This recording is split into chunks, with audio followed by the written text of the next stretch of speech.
Okey, kita pergi bahagian Google Classroom login.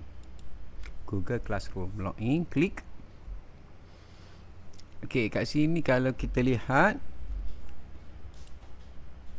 kita klik sekali lagi, tak ada. Kalau tak ada, kita manage account on this device. Kita kena tambah lah. Kena tambah lagi add account to device. Contohnya untuk anak yang kedua, kita add. Klik. Okey, ini diminta masukkan password untuk log masuk di handphone kalau ada password lah. Okey, yang ni kita masukkan email anak yang kedua. Contoh M tolak 1151 1647 alias MOE tolak dl.edu.my. Ini untuk anak yang kedua. Klik next. Okey, dan kita masukkan passwordnya. Contoh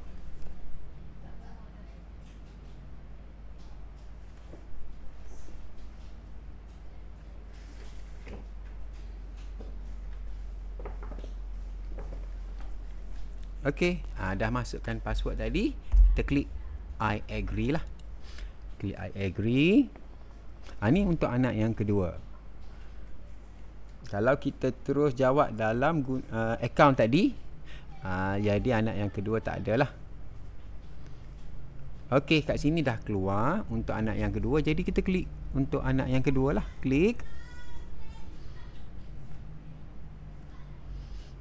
Okey, bila kita lihat kat sini, akaun yang mana? Dah Auni. Tadi Aimi. Jadi untuk jawab soalan dia boleh masuk lah. Klik join. Okey, saya ambil password ataupun kod yang baru .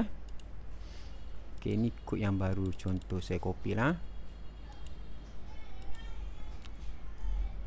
Okey, kemudian scroll untuk kita join.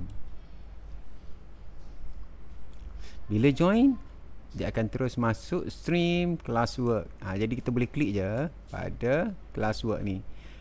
Klik pada email. Okey, kalau dia keluar macam ni, email sign in dengan lain, kita boleh klik untuk tukar lah. Email yang sebenar, baru boleh jawab soalan. Okey, ni tick. Kemudian masukkan nama, masukkan kelas, dan jawablah soalan yang dia bagi. Soalan yang dibekalkan, kena jawab semua soalan. Wajib jawab. Okey, itu adalah contoh bila ada beberapa orang anak dalam akaun di handphone kita, dan kita boleh submit. Okey, tu caranya. Okey, sekian. Tadi saya lupa tadi dah submit tadi, sepatutnya kita kena type ya kan. Okey, kita patah balik. Masuk semula akaun yang asal tadi. Auni. Lupa nak buat ya. 4 best tadi. Kita klik semula. Ni ya lah. Klik ya, dah hantar. Kita klik turn in. Dan kita masukkan email. Masukkan email ni. Add class comment. Sini pun boleh lah. Class comment. Buat sini. Selesai. Kalau kita masuk yang class comment tu, semua murid-murid boleh lihat lah. Kita ni dah selesai. Kalau di bahagian private comment, hanya cikgu je yang boleh lihat komen tadi. Yang ni sini semua murid boleh lihat.